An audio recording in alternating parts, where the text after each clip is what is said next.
I am Peter Dubélé, Professor of Radiology at Harvard Medical School and Senior Vice Chair of Radiology at the Brigham and Women's Hospital in Boston, and I'll be lecturing on sonographic evaluation of early pregnancy loss. I have no financial disclosures to make.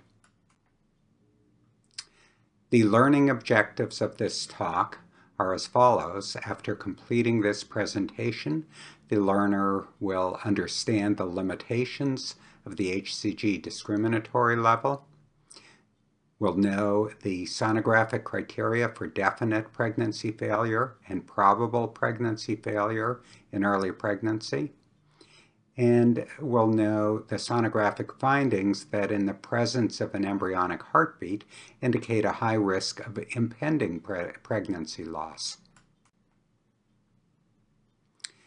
For some introductory comments, somewhere between 10 and 25% of all clinically recognized pregnancies end in pregnancy failure, also known as miscarriage. Ultrasound is the primary method for diagnosing pregnancy failure using criteria, as we'll learn, for definite, probable, and impending pregnancy failure. Sonographic criteria for definite pregnancy failure, as we'll see, should be set to virtually eliminate false positives in order to avoid interventions that could eliminate or damage a normal intrauterine pregnancy. The lecture outline will include discussion of normal ultrasound findings in early pregnancy, some terminology, incidents, and general principles related to early pregnancy loss, and the main part of the talk will be on the sonographic diagnosis of early pregnancy loss, including a number of different scenarios for the sonographic diagnosis. Let's start out by discussing normal ultrasound findings in early pregnancy. The first thing we see on ultrasound at a gestational age of about 5 weeks, scanning transvaginally, is a gestational sac, which just looks like a little small round or oval fluid collection within the uterus with nothing seen within it initially. About a half week later, at 5.5 weeks, we first see the yolk sac within the gestational sac. A half week later, at 6 weeks, we see typically an embryo with a heartbeat. And a week after that, at 7 weeks of gestational age, we see the amnion around the embryo for the first time. These are findings, these ages and findings are accurate to within typically about 3 days or so, or a half a week. And here are some ultrasound examples of these findings. Here at 5 weeks, we see a little nondescript oval fluid collection in the uterus. It has no visible contents. We can call it a nonspecific sac-like structure within the uterus. At 5.5 weeks, we see this little circle within the gestational sac, but still no embryo. This is typical for a 5.5 week pregnancy. At 6 weeks, we see an embryo with a heartbeat beside the yolk sac, as seen here just above the pointer. And at 7 weeks, we see for the first time the amnion around the embryo. So here is the embryo, there's the yolk sac, all within the gestational sac, and we're seeing the amnion for the first time apart from the embryo. It's very important to know the normal sequence of findings in early pregnancy because disruptions or deviations from the normal sequence of findings indicates either definite or probable or possible pregnancy failure. Let's move on to the second part of the talk, some terminology, incidents, and general principles related to early pregnancy loss.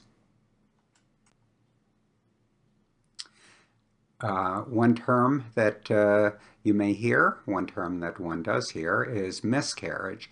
Miscarriage is defined as spontaneous loss of an intrauterine pregnancy prior to 20 weeks of gestation.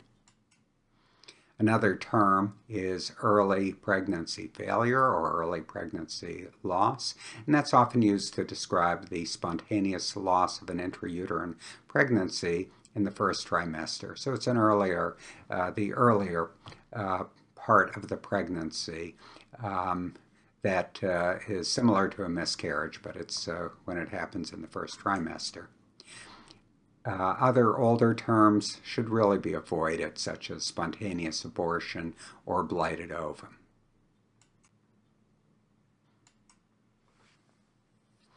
As we saw on an earlier introductory slide, the incidence of early pregnancy loss is about 10 to 25%. And the highest rate of miscarriage is early in pregnancy, prior to 6 weeks. It's the highest at that point. It's somewhat less between 6 and 7 weeks, decreases at 7 to 8 weeks, and it progressively declines. The rate of miscarriage progressively declines as pregnancy proceeds. Chromosomal anomalies are thought to be the most common cause of miscarriage, but in many cases of miscarriage, we have no good explanation or no clear and definitive explanation for why it occurred. Many of the ultrasound diagnostic criteria that I'll be talking about here came from, at least in part, a consensus conference on early first trimester sonography that was run by the Society of Radiologists in Ultrasound to come up with guidelines for diagnosing miscarriage and excluding a viable intrauterine pregnancy. That consensus conference was held in Baltimore in October of 2012. I was the moderator of that consensus conference. The panelists included a number of radiologists, obstetrician gynecologists, and emergency medicine physicians. And the conclusions of that consensus conference were published in the New England Journal of Medicine in 2013. The conclusions of that conference are the criteria for diagnosing miscarriage that have been adopted in societies, medical societies throughout the United States and in many countries around the world. So let's look at what the potential consequences are of a false positive or a false negative diagnosis of early pregnancy loss, or in other words, a false positive diagnosis of a failed pregnancy or a false negative diagnosis. What do we mean by a false positive diagnosis? Well, false positive diagnosis of failed pregnancy is an erroneous diagnosis of failed pregnancy. In other words, you diagnose pregnancy failure when it's actually a potentially normal pregnancy. That has a really bad consequence. If you diagnose pregnancy failure, definite pregnancy failure, when there's a chance of a normal intrauterine pregnancy, that may lead to uterine evacuation when there's a potentially normal intrauterine pregnancy. That's a pretty horrible consequence. False positives have a pretty horrible consequence. What about false negatives? You should diagnose pregnancy failure or pregnancy loss, but you don't. The consequence there is delayed intervention for failed intrauterine pregnancy. It is not great, but it's not a terrible consequence.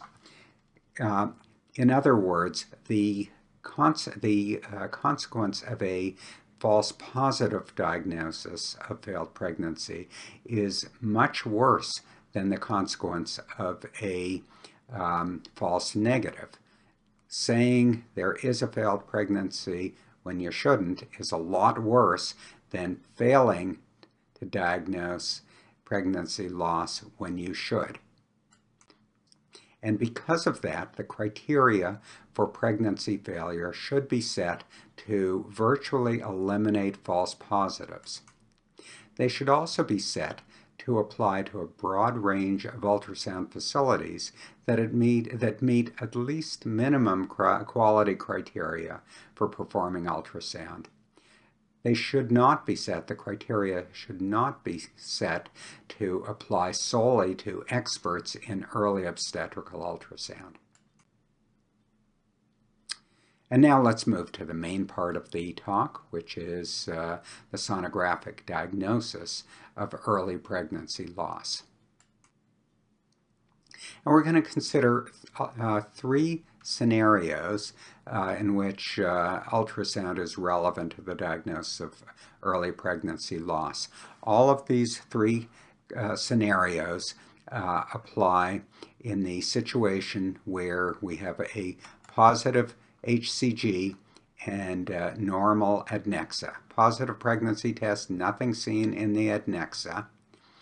Three scenarios. Scenario 1, you see no intrauterine pregnancy in this woman with a positive HCG and normal adnexa. That's also known as a PUL, or a pregnancy of unknown location.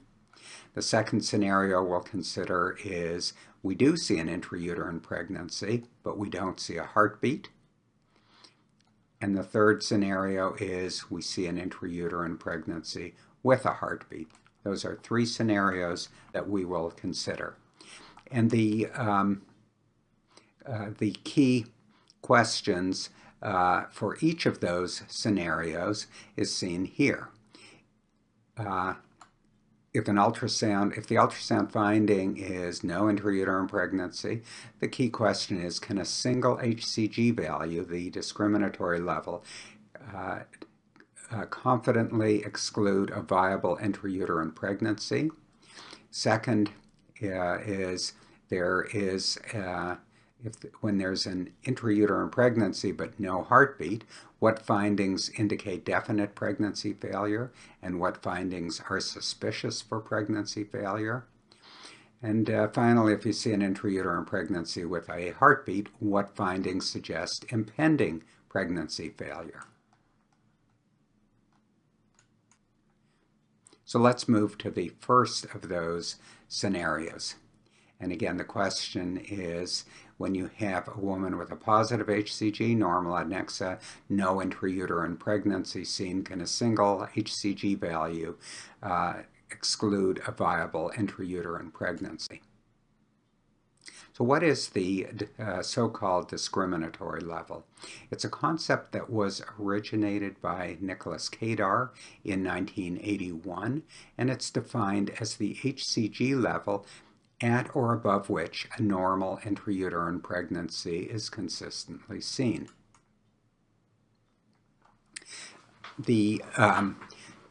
With improvement in ultrasound technology, the discriminatory level that's been reported has consistently decreased.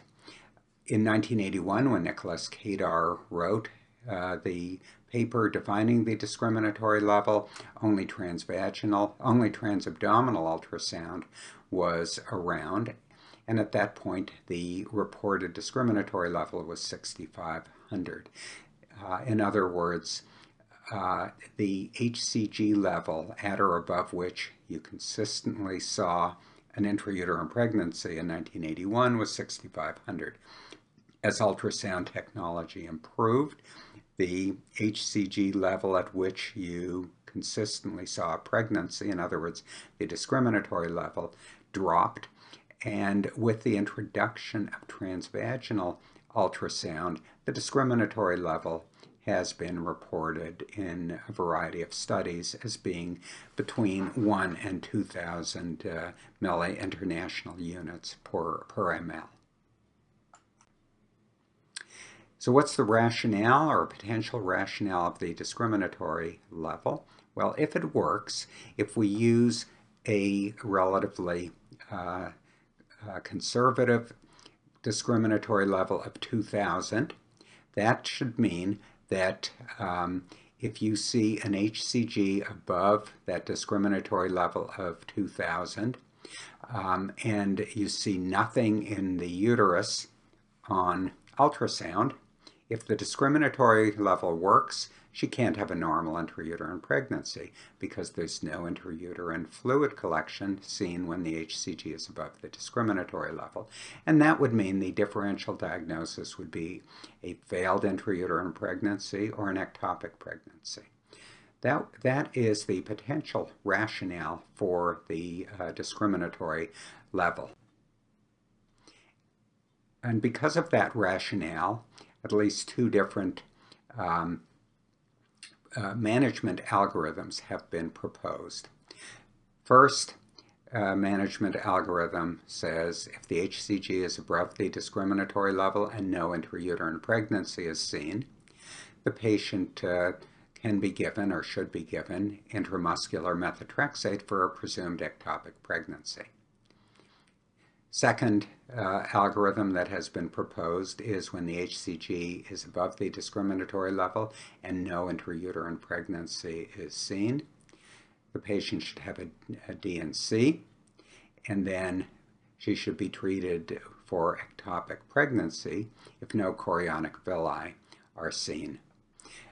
With either of these, when the HCG discriminatory level is above the discriminatory level and no intrauterine pregnancy is seen, if you follow either of these management algorithms, the intervention that would be undertaken would seriously damage or eliminate an intrauterine pregnancy by either giving methotrexate or doing a D&C.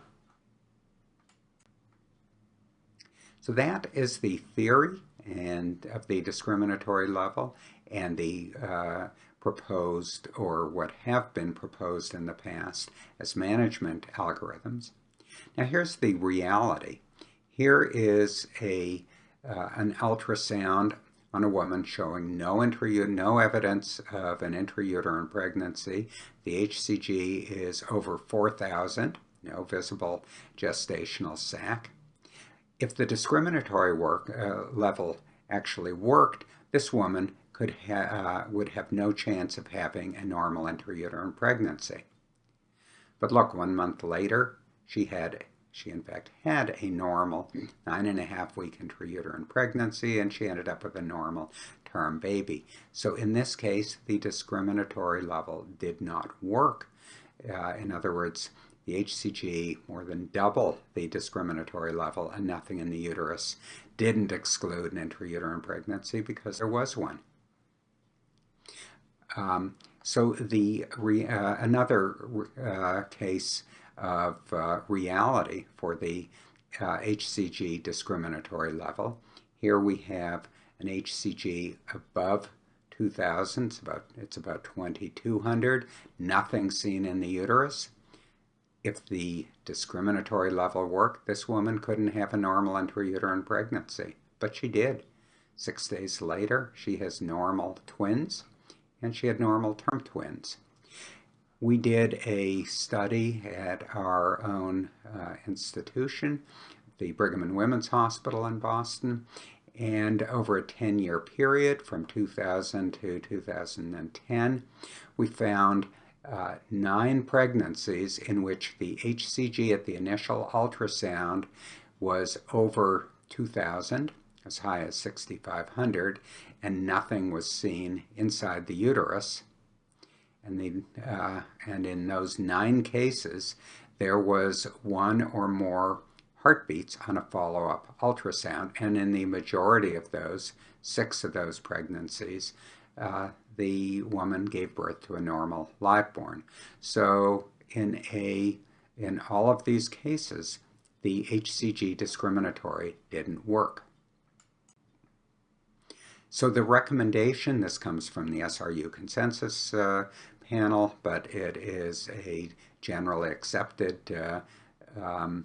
recommendation at this point, is that with respect to the HCG level in pregnancies of unknown location, HCG levels in normal intrauterine pregnancies, abnormal intrauterine pregnancies, and ectopic pregnancies have considerable overlap. And because of that, if ultrasound shows no evidence of an intrauterine or ectopic pregnancy, don't intervene based on a single HCG measurement. Get at least one follow-up ultrasound and HCG in order to avoid damaging a potentially normal intrauterine pregnancy and to avoid giving methotrexate to a woman who has a failed intrauterine pregnancy. So let's move on to the second of our three scenarios. Woman has an HCG, normal adnexa, and has an intrauterine pregnancy, but you don't see a heartbeat. In this case, the questions we'll address are what findings indicate definite pregnancy failure and what findings are suspicious for pregnancy failure. So the criteria for pregnancy failure on ultrasound or pregnancy loss on ultrasound fall into three categories. One type of criterion for diagnosing pregnancy failure is non-visualization of a heartbeat by a certain embryonic size. In other words, a crown rump length without a heartbeat. Another type of criterion for pregnancy failure is non-visualization of an embryo by a certain gestational sac size. In other words, a mean sac diameter without an embryo is another way to diagnose pregnancy failure. And finally, another way to diagnose pregnancy failure is non-visualization of an embryo by a certain point in time. In other words, no embryo is seen after a time interval since a first scan. The criteria that were generally accepted up to the year 2012 were the following. For non-visualization of heartbeat by a certain embryonic size, it was a crown rump length of at least 5 millimeters without a heartbeat. That, until 2012, was accepted as a criterion for definite pregnancy failure. A mean sac diameter of at least 16 millimeters with no visible embryo was another generally accepted criterion up to 2012. And there were really no well-established criteria for non-visualization of an embryo by a certain point in time to diagnose pregnancy failure. So let's look at these carefully. Let's look at the crown rump length. So here we have a 1.7 millimeter crown rump length, a tiny little embryo, and we see a heartbeat. In fact, we expect to see a heartbeat. We expect to see a heartbeat anytime we see an embryo. So the heartbeat is usually visible as soon as the embryo is visible. But the key question to diagnose pregnancy failure with certainty is not when a heartbeat is usually visible, but when, at what crown rump length is the heartbeat always seen in a normal pregnancy? There have been a number of studies that have addressed this question. In other words, that have addressed the cutoff value for the crown rump length above which cardiac activity is consistently visible on transvaginal ultrasound in a normal pregnancy. And the early studies around the early 1990s concluded that cardiac activity is always visible when the crown rump length is 4 or 5 millimeters, depending on the study. And because of those studies, 5 millimeters became the generally accepted cutoff for diagnosing definite pregnancy failure. But over the last several years, concerns with those early studies, with the data from the early studies, arose. One type of concern is that when people look back at them, they realize that the study populations in those early studies were quite small, which meant that there was a pretty wide 95% confidence range of the specificity. So they weren't really that reliable for diagnosing pregnancy failure. In addition, around the year 2010 or 11, several cases of embryos with crown rump lengths of 5 to 6 millimeters and no cardiac activity were reported that subsequently proved to be normal, which meant that the crown rump length cutoff of 5 millimeters without a heartbeat didn't work in those reported cases. And finally, studies of inter-observer variability of the crown rump length measurement showed that there is a inter-observer variability of about plus or minus 15%. So one practitioner's 6 millimeter crown rump length may be 15% higher or 6.9 millimeters when measured by others. So, using 5 millimeters is not that safe because your measurement of 5 millimeters may be different than another observer's measurement on the same pregnancy.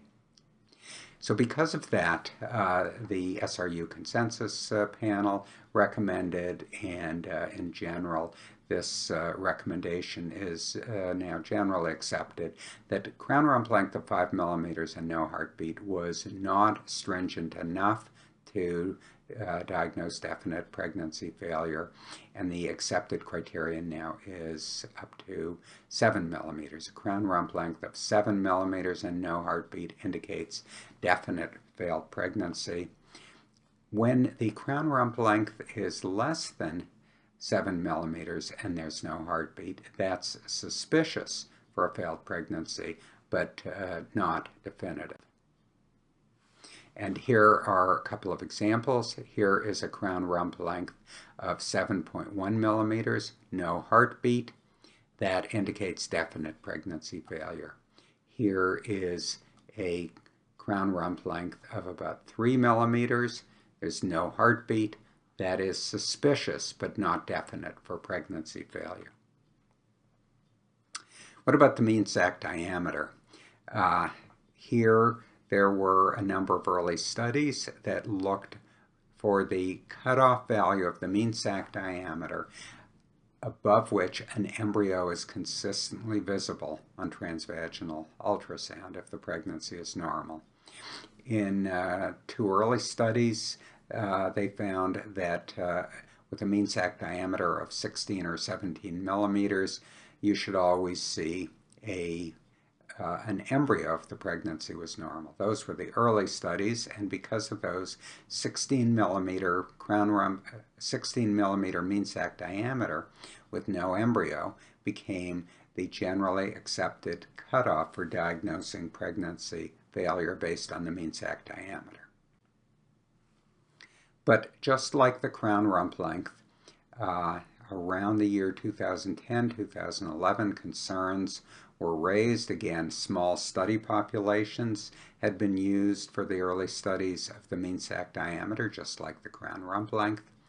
People started reporting a number of cases of embryos with mean sac diameter bigger than 16 millimeters and no embryo or no cardiac activity that subsequently proved to be normal. And there's inter-observer variability of the mean sac diameter measurement, just like the crown rump length. And because of that, the criterion for definite pregnancy failure based on the mean sac diameter without an embryo was raised from 16 millimeters to 25 millimeters. So now The criterion to diagnose pregnancy failure based on a gestational sac with no visible embryo is that the mean sac diameter has to be at least 25 millimeters to diagnose definite pregnancy failure. If the mean sac diameter is 16 millimeters or above, up to 24 millimeters, and there's no embryo, that's suspicious but not definitive for pregnancy failure. And here are a couple of examples. Here is a gestational sac. If we take the average of these three measurements, we get a mean sac diameter of almost 28 millimeters. And there's no embryo seen. There is a yolk sac, no embryo. This meets the criterion for definite pregnancy failure because the mean sac diameter is bigger than 25 millimeters with no embryo.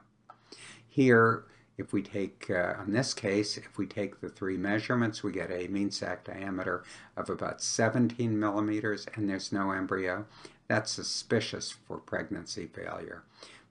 Anytime the mean sac diameter is 16 to 24, as it is in this case with no embryo, that's suspicious for pregnancy failure. And then there are some time-based criteria for pregnancy failure that were given the stamp of approval by the SRU consensus panel and that have been accepted generally.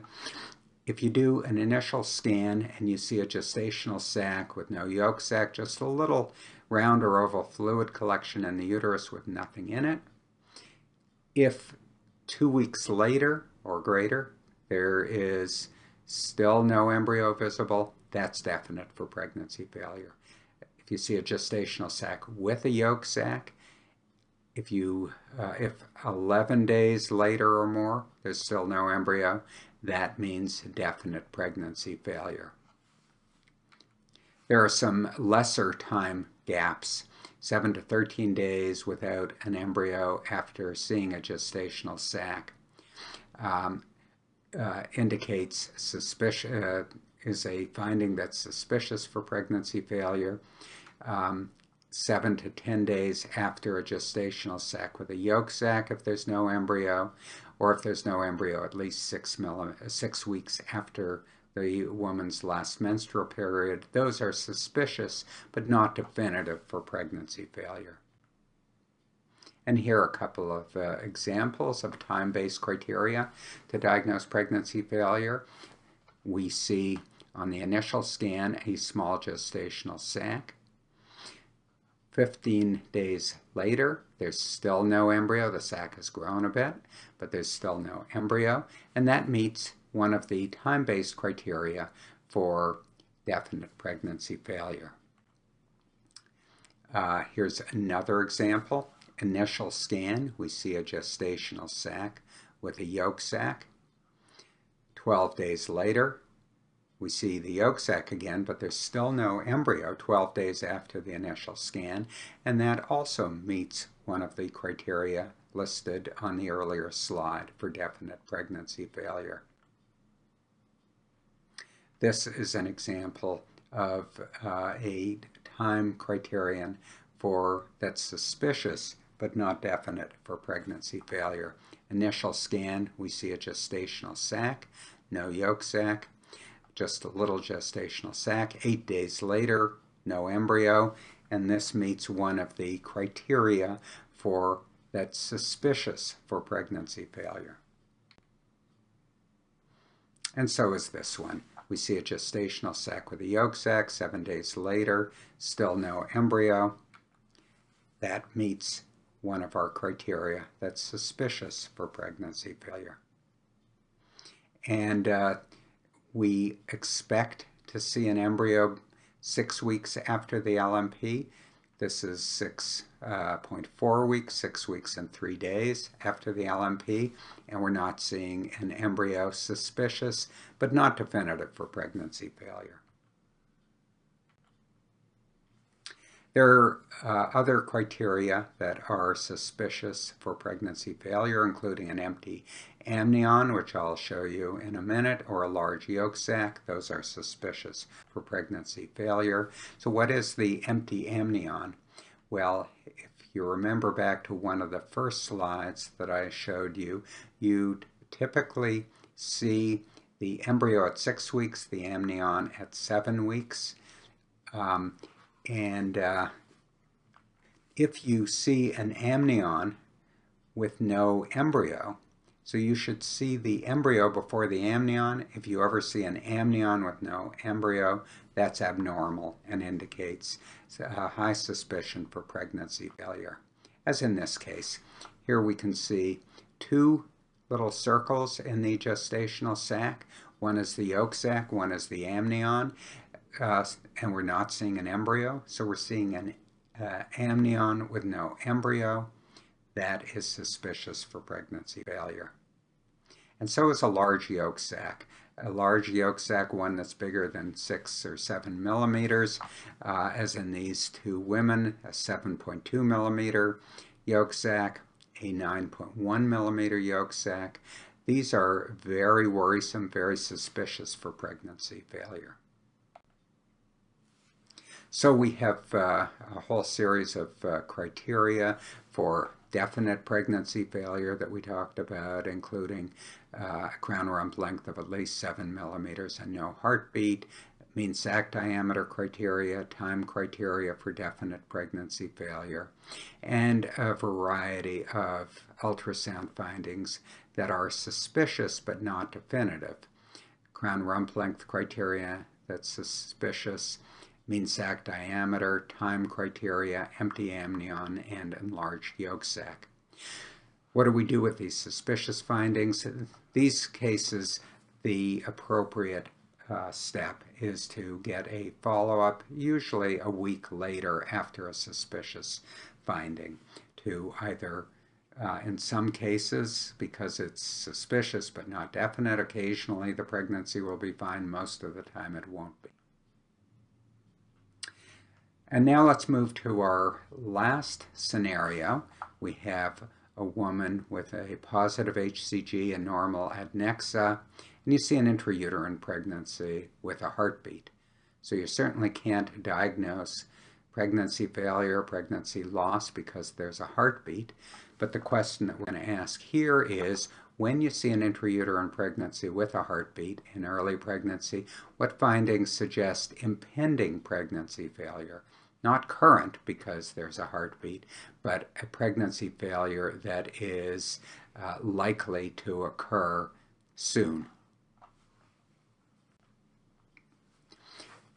The risk indicators of impending pregnancy failure on ultrasound when you see a heartbeat are a slow or irregular embryonic heartbeat, a large subchorionic hematoma, small gestational sac size in relation to the embryo, an expanded amnion, a large yolk sac, or sliding gestational sac. And I'll show examples of each of these. First was a slow heartbeat. So what heartbeat is slow? Well, as you can see from this graph, if you have a very early pregnancy, crown rump length 4 millimeters or less, which corresponds to 6.2 weeks or less. If the heart rate is above 100, the pregnancy survival rate levels off at just about 90%.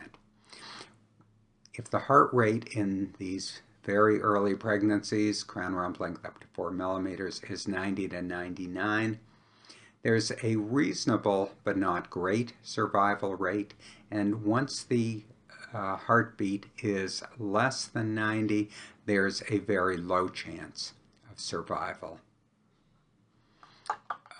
With a crown rump length of 5 to 9 millimeters, 6.3 to 7-week gestational age, those numbers are all 20 beats per minute higher than in the early pregnancy. The outcome is levels off at a good high rate of survival when the heartbeat is 120 millimeters or greater, borderline when it's 110 to 119, and relatively poor, poor to very poor, when it's below 110. Putting these in a table, you can see that a slow heartbeat very early on is less than 90. Normal is at least 100. Borderline is in between. 6.3 to 7 weeks, or crown rump length of 5 to 9 millimeters. The heart rate is slow, indicating high likelihood of impending pregnancy failure. When the heart rate is below 110 beats per minute, it's normal when it's above 120, and borderline in between. And here's an example of a slow heartbeat. We see a small gestational sac, about 4 millimeters. The heart rate looks slow when we look at it with our eyes. We measure it with M mode, and it's 82 beats per minute, indicating a high likelihood of impending pregnancy failure. And there was a demise 5 days later on follow-up. Crown rump length here is between 6 and 7 millimeters. So the criteria for a slow heartbeat are somewhat higher than with a very tiny crown rump length. Here it's 102, and from my earlier table, that's a slow heart rate for a crown rump length of 6.7 millimeters. And sure enough, there was demise 1 week later. Here there's an irregular heartbeat. If you look carefully at this heartbeat, it has a beat, beat, stop, beat, beat, stop, beat, beat, which you can also see beat, beat, stop, beat, beat, pause, beat, beat. It's a pattern called bigeminy. It's an irregular heartbeat, and that's suspicious for impending pregnancy failure, and there was demise on a follow-up scan 3 weeks later.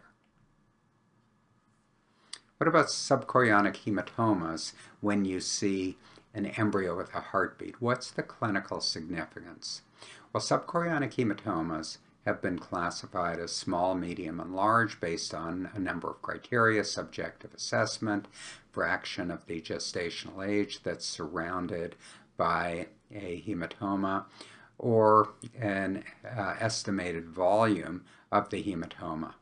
But the key is whether a subchorionic hematoma is small, medium, or large. Most studies of subchorionic hematoma, when there is a heartbeat, find that a large subchorionic hematoma carries a somewhat elevated risk of subsequent or impending pregnancy failure.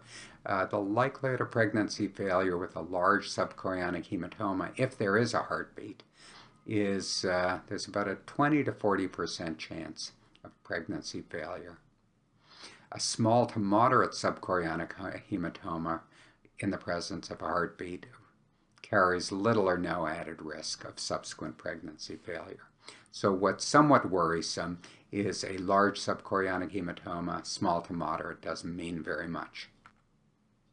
And here's an example. This is a large, here we can, large subchorionic hematoma. There's a heartbeat, there's the gestational sac, and a pretty big hematoma going around it. Again here, seen. So that's a large subchorionic hematoma, at least subjectively large, and that's suspicious for impending pregnancy failure. Another large subchorionic hematoma. There's a gestational sac, big hematoma around it. There's a heartbeat, big hematoma around it. So it's somewhat suspicious. There's about a 20 to 40% chance that this pregnancy won't make it. But at the same time, there's a 60 to 80% chance that it will make it, and this was normal at 9 weeks. Here is a pregnancy with a heartbeat at about just about 7 weeks. There's a small to moderate subchorionic hematoma. This carries little to no risk, and the pregnancy was fine when we scanned through it 5 weeks later. Another ultrasound finding in conjunction with a heartbeat that is worrisome or suspicious for impending pregnancy failure is a small gestational sac size. And you can diagnose small size in relation to the embryo by quantitative criterion. One that's been suggested is when the mean sac diameter minus the crown rump length is less than 5 millimeters. That indicates small sac size. Or you can look at it visually and subjectively assess the gestational sac as being too small. And in one study with small gestational sac size in 16 cases of early first trimester pregnancies that had normal heart rates but small sac size, 15 of the 16, over 90%, ended in pregnancy loss. So small sac size in conjunction with a heartbeat is worrisome. Here is an example. Here's an embryo. There is a normal heartbeat, but the gestational sac looks very small relative to the size of the embryo. Not much fluid around the embryo. And sure enough, there was demise on a follow-up scan 6 days later. So the small sac size in this case indicated a high likelihood that came to be of a pregnancy failure in the future. And here is another one. You see an embryo in here. The gestational sac is not very big around it. If we take the mean sac diameter and subtract the crown rump length, mean sac diameter was 15.5, crown rump length 12.8. The difference is less than 5 millimeters, suspicious for impending pregnancy failure. We talked about an empty amnion in the earlier scenario as being indicative of high likelihood of pregnancy failure. If you see an expanded amnion in conjunction with a heartbeat, it's not pregnancy failure, but it's suspicious for impending or upcoming pregnancy failure. Remember that the amnion normally appears close to 7 weeks or slightly before, when the crown rump length is 6 to 10 millimeters. If you identify the amnion when the crown rump length is less than 5 millimeters, it's worrisome for impending pregnancy failure. And here's an example. We see a 3 millimeter embryo. There's the yolk sac. There's a heartbeat.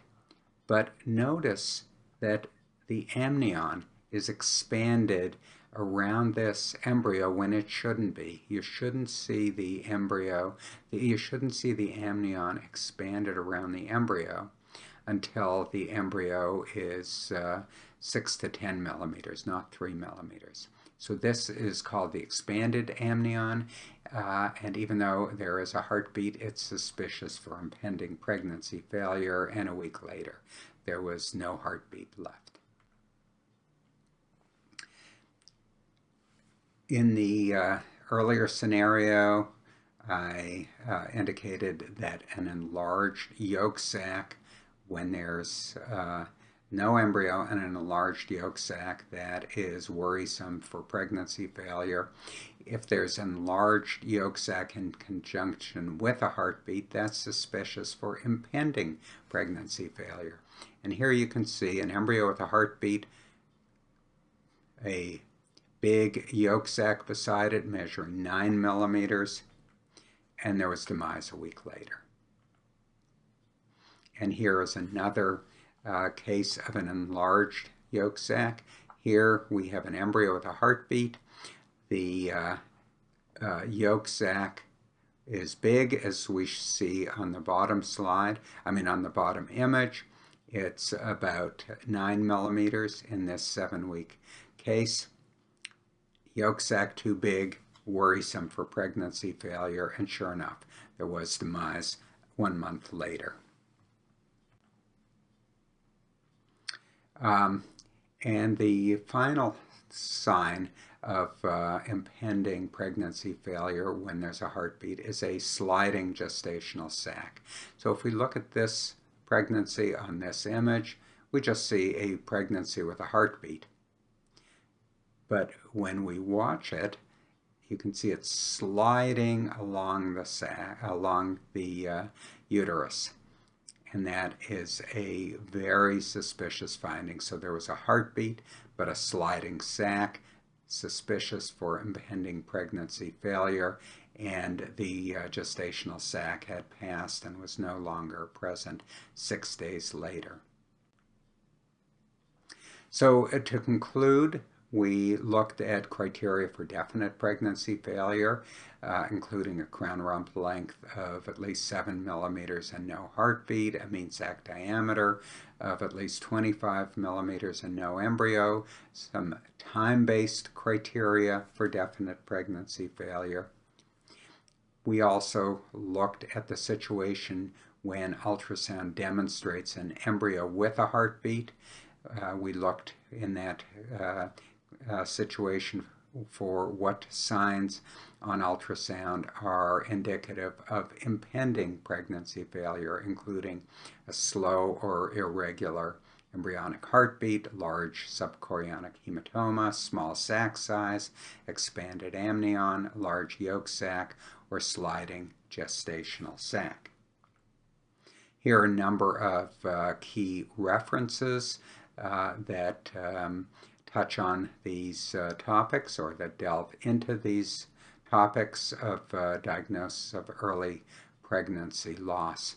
So I hope that this discussion has been helpful to you to understand how we use ultrasound to diagnose pregnancy failure, definite failure, suspicious failure, or impending failure. And I thank you all for your attention.